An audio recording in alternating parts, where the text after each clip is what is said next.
magandang gabi, no? Kung nasang panig tayo ng mundo, ayan. Salamat po sa lahat ng mga nagpa-reading for today. Friday po ngayon, ano? O, ayan. Salamat po, salamat. Ayan.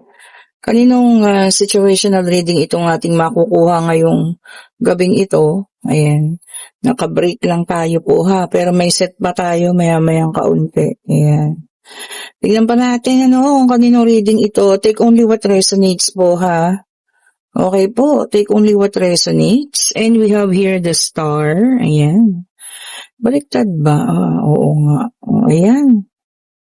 Salamat po sa inyo. Mula kaninang umaga, nag-start tayo ng 8, no? Hapon, meron din, mga hapon. Meron din tayong panggabi, no? Ayan, maya-maya pa kasi yung iba. O, ayan. Yan naman yung mga papauwi pa lang galing trabaho. Salamat po sa inyo, ha? Salamat po sa inyong mga tiwala. Ayan. At salamat sa lahat po ng na-satisfied sa ating reading. Thank you so much po sa inyo. Okay, so ito po, ha. Sa unang latag, we have here the star.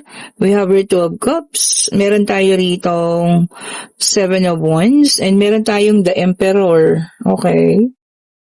Tingnan pa natin. Meron tayong ace of cups. Oh, bumaliktad din pala. Meron tayong the devil. Okay.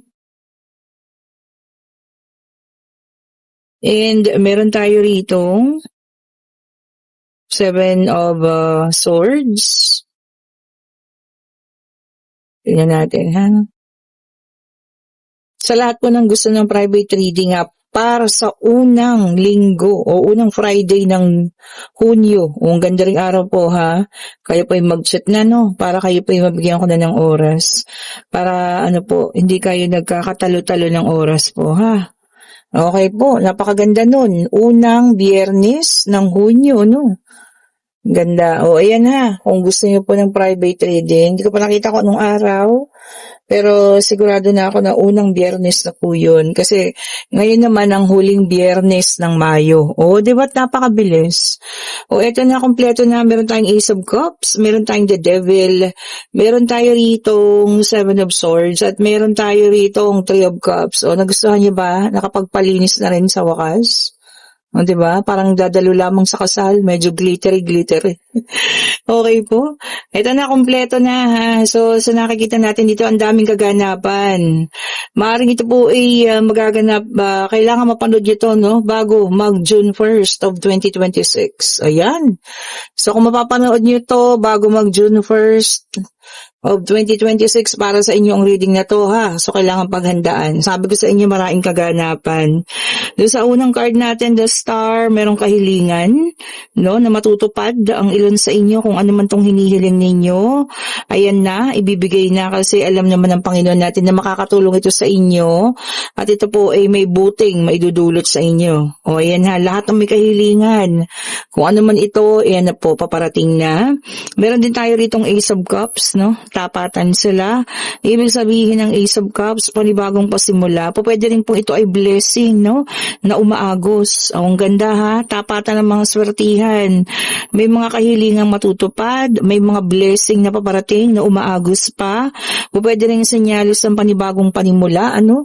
Kung kayo po ay nasa ibang lugar ngayon na magsisimula kayo ng talagang literal na pagsisimula or pagsisimula sa isang relasyong nagtapos na, maaari din naman. At alam niyo yun, natanggap niyo na ang katotohanan na talagang starting all over again. Sabi nga, no, na maaaring ikaw na lang mag-isa. O, diba? And meron tayo itong nakikitang dating pag-ibig, Two of Cups, na ngayon po ay nagiging toxic na relasyon na, ha?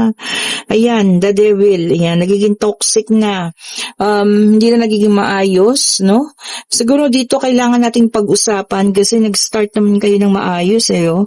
This is the Two of Cups. Kaya lang napunta dito, no? Ayan, sa the devil, na parang nagkaroon na ng toxicity yung relasyon. Kung kaya pang habulin, kung kaya pang maayos, bakit hindi natin gawin po, no? 'Di ba? Gawin natin. Oh. And merong isang tao dito na maari nanloko sa inyo na ngayong nalalagay sa alanganin. Oh, ayan. O, tingnan niyo maraming humahabol sa kanya ha. Ibig sabihin, hindi lang ikaw yung niloko niya. Baka mamaya sabay-sabay pa kayong niloko niya. O, kung sino man yan ha. Ngayon, kung makakabalita ka ng tungkol sa kanya, hayaan mo na po. O, di ba naman? Hayaan mo na yan. Kasi, wala naman ng sense. Kung babalikan pa or what. So, kasi nakasakit na eh. Baka nga hindi lang ikaw. Kasi marami yan sila tingnan mo naman. O, diba? Pinagtatanggol niya ang kanyang sarili pero parang huli na ang lahat. And meron tayong Three of Cups dito. Okay po. At meron tayong The Emperor. O, ayan ha.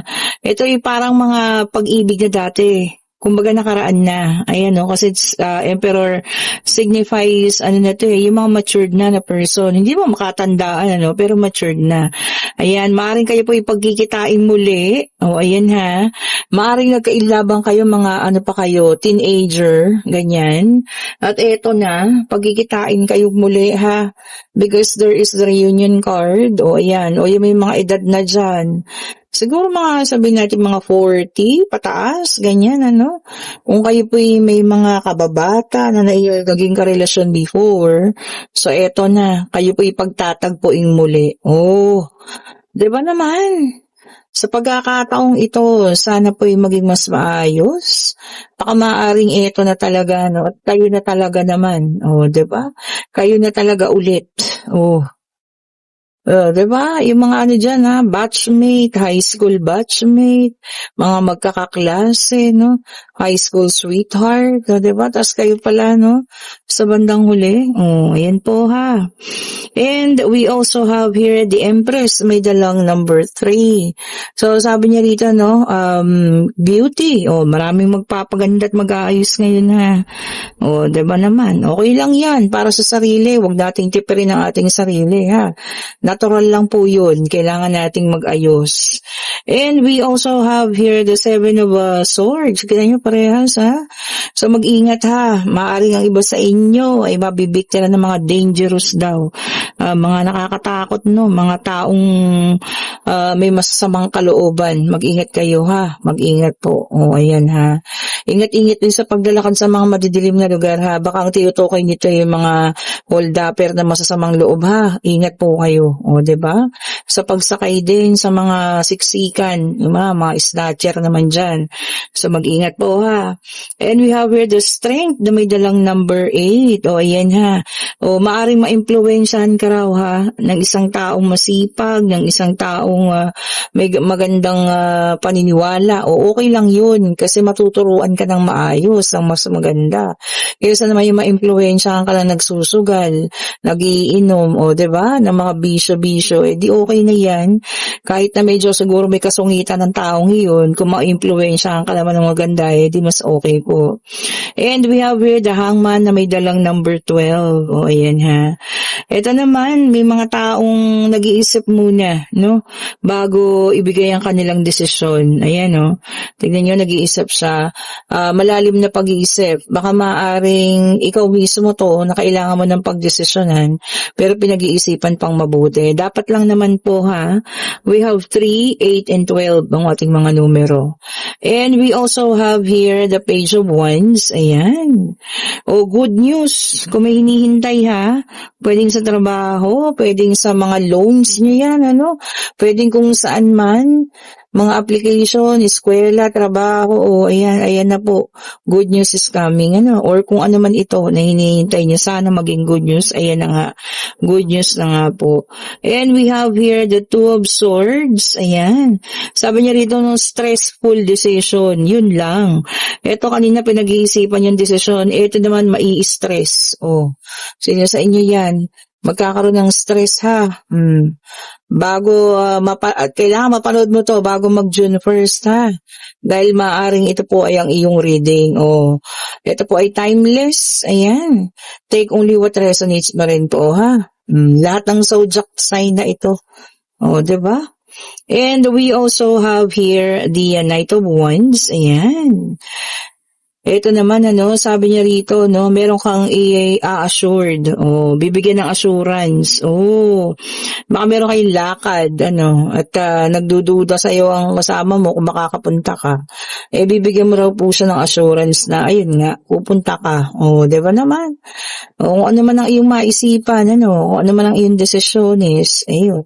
Kailangan lang po bigyan mo ng assurance kasi baka mamaya ikaw yung taong mahilig magbigay ng oras na ganito ganyan tapos ikaw naman yung nalilate o kaya hindi sumisipot. Yun po ha. Bigyan niyo ng assurance yung mga taong yun. Baka kasi kayo inaasahan talaga And we also have here ang ating Seven of Cups. Okay po. Ito sabi niya rito, lots of option. Maraming pinagpipilian. Yan, maganda. Kung ano man ito, na marami kayong pinagpipilian. Trabaho ba yan? Wag lang yung pag-ibig, ha? Ibig sabihin kasi nun, marami kayong pinipili. At hindi lang iisa ang ginugusto ninyo. Diba? Marami, o kaya kung babae naman, maraming pinapaasa. Diba naman? Wag po ganun, ha? Huwag paglaruan ang hindi dapat. Diba? Kasi mahirap din makasakit. Dahil pag ibinawi sa'yo yan ng panahon, ng universe, naku, iyak ka rin. Diba? At kinuha ko itong pangatlong deck of cards. Ito pwedeng sa inyo, pwedeng sa kanya, pwedeng kung kanino man. And we have here the Ten of Cups, water sign, Cancer, Scorpio, and Pisces. Ayan ha. Sabi niya rito, fulfillment of dreams. Marami talagang pangarap ngayon ha, ang magkakatotoo. So kung isa ka doon sa may hinihiling at hinihingi, asahan mo na. Bibigay niya sa'yo ng Panginoon yan sa tamang panahon at tamang pagkakataon po ha. At alam mo yun, talagang doon naman yun ibinibigay Yun talagang alam ng Panginoon na magagamit mo na at kakailanganin mo talaga. We have here the Three of Swords, air sign, Gemini, Libra, and Aquarius. Naku, yung iba naman sa inyo makakaranas ng betrayal and disloyalty. Naku po, baka may mahuhuli, yan, may mga kachat, may mga kung ano man. Naku po, ingatan po ha. Ingatan ang inyong relasyon. Pero kung hindi naman na kayang i-tolerate, alam niyo yun, pwede naman na kayong magpaalaman na, pwede naman na kayong, alam niyo yan, umalis sa mga toxic na relasyon nga. Diba? And we also have here ang ating Two of Wands. Ayan na. Fire sign, Aries, Leo, and Sagittarius. Ayan po. Sabi niya rito, living home. May mag-abroad. Ayan ha, yung iba sa inyo. Kinakailangan mag-abroad. Ayan, para sa paglago, para sa pamilya, para sa financial. Basta kung para saan man yan, alam ko pong mas mabuti. 'Di ba? Para sa ikabubuti, nang hindi lang para sa sarili mo, para sa pamilya mo. Kaya mo gagawin yan. Yan. And meron tayong the Chariot, water sign, Cancer, Scorpio, and Pisces. So meron tayong air, fire, and water. So earth na lang yung kulang. Ayan, sabi niya rito, talagang departure, sabi niya, departure, pag-alis po. Ayan, and victory, mas magiging maayos kung saan man ang iyong patungo, Parehas, ayan, maraming aalis po ng bansa, ha. Itong papasok na ba ng, June, diba? Ganda ng reading ha. So kailangan mapanood nyo ito bago mag June 1st. Dahil para sa inyo ang reading na ito. Diba? And ito pa, meron tayo ritong Six of Pentacles. Ito na ang Earth sign. Taurus, Virgo, and Capricorn. Ayan. Sabi niya rito, theft. Naku, may pagnanakaw. Baka manakawan ka ha. Ingat po. Theft po yan. Naku, yun ang mahirap ha. Merong magnanakaw, mananakawan ka. Ingat po. Ingatan ang inyong mga gamit. Lalo na kung may pupunta kayong mga lugar, ayan, ingatan yung mga gamit nyo po ha. Hindi nyo alam, may nagmamanman na pala dun sa gamit nyo, talagang natitipuhan na. Lalo dyan sa mga bus station, kung paalis pa lang kayo ha, ingat po kayo. And then we have the Emperor, fire sign, Aries, Leo, and Sagittarius, At lumabas na po pala lahat ng zodiac sign na, nandito na. Sabi niya rito, being practical. Tama naman. Siguro kakailanganin talaga natin maging practical sa ngayon, At napapanahon. Dahil, alam niyo yan, mahirap ang buhay natin. Pasensya na kayo sa mga alaga akong aso, ha? Na talaga naman pong nag-iingay. Yan, yan si Popo yung pinakamalakas na boses dyan. Siya po yan. Ang ating malaking aso. Ang ating gentle giant. O, diba? And we also have here the Four of Swords. Ayan, air sign. Gemini, Libra, and Aquarius ulit. Ayan, burnout. Naka-reverse na. Merong pakiramdam niya, burnout. Pagod. Biyernes na kasi. O, diba? Talagang alam niyo yun. Pag biyernes na kasi, no, ramdam na natin talaga yung pagod natin. Yung, alam niyo yun, parang napakababa ng energy na. O, diba? O, ayan. Magpahinga po ha. Sabado naman na bukas. Magpahinga po. And para sa ating last card, we have here the Two of Pentacles, Earth sign, Taurus, Virgo, and Capricorn. Ayan. Kailangan ng time management. O, ayan. Yung iba sa inyo, siguro, sobrang hectic na yung schedule at kailangan na talagang i-manage po, ha. Gumawa kayo ng plan para magkasunod-sunod po, ha, ang inyong mga plano po. O, ayan po, ha. And, ayan, pwede na kayong magtanong. Pag-ibig, pangyayari, financial, kung ano man ang gusto nyo malaman, ano? Answerable ba yes or no? Okay po. Ayan. Pwede na kayong magtanong, ha? Ito na ang sagot. Divine Universe, anong sagot mo po sa kanilang katanungan? Isa lang po, ha? Isa lang po. Ayan. Tingnan natin. Ayun na. At ang sagot po ay hindi pa sa ngayon. It's a no. At ang iba sa inyo ay nakakaramdam ng parang pagkatalo. Ayan. Huwag kang mag-alala, hindi naman palaging ganyan. Darating ang panahon na makakaramdam ka rin ng parang ikaw po ay nanalo rin. O, diba? And kung nagugustuhan nating reading, pa-like, pa-share, subscribe, and hit the notification bell para lagi kayong updated sa mga bagong videos na nare-release natin. At sa lahat po na may gusto ng ating mga bracelet, ayan, ng mga 7 chakra, meron tayong in white, ayan, ano, and meron din tayong in black rose tourmaline, ayan, mag-order na kayo. Meron din tayo ritong rose quartz at ang ating yellow agate, ayan po.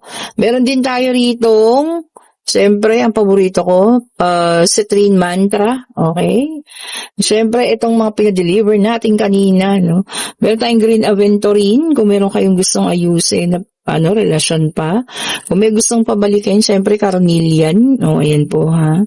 At ito pa, yung ating mga 7 chakra. Ito, ang tawag dito, 7 chakra in full, kasi talagang puro siya, no? Kita nyo naman na pinagkaiba, no? O, ayan po, ha. Kung ano man ang gusto nyo, mapusuan ninyo. Meron din tayong amethyst. Ayan po. And meron din tayong lapis lazuli, crystal of all wishes, syempre, ang lapis lazuli. Ang ating white howlite, ayan, pantanggal ng mga stress, protection din. At ito, ang ating black rose tourmaline with tiger eye, ayan, turns negativity into positivity po, ha. O ayan nga, meron din tayong original citrine, ayan. Meron din po tayong power combination bracelet. At syempre, yung ating tiger eye, meron din po yan. Nakakalimutan ko ilabas. Doon po sa lagayan. O, ayan po ha. Kung nagugustuhan yung ating reading, pa-like, pa-share, subscribe, and hit the notification bell para lagi kayong updated sa mga bagong videos na nire-release natin. At meron din tayong pabango. Ulitin ko sa lahat mo na may gusto ng reading, private reading sa unang Friday ng June. Kayo po yung mag-chat na ha, para kayo mabigyan ng oras po. Okay po, thank you so much po for watching. Have a great evening po sa lahat. Ingat sa mga papasok, sa mga pauwi. Ayan, stay safe po ha, Friday ngayon. Ang daming tao. Ingat po, bye-bye po sa inyo.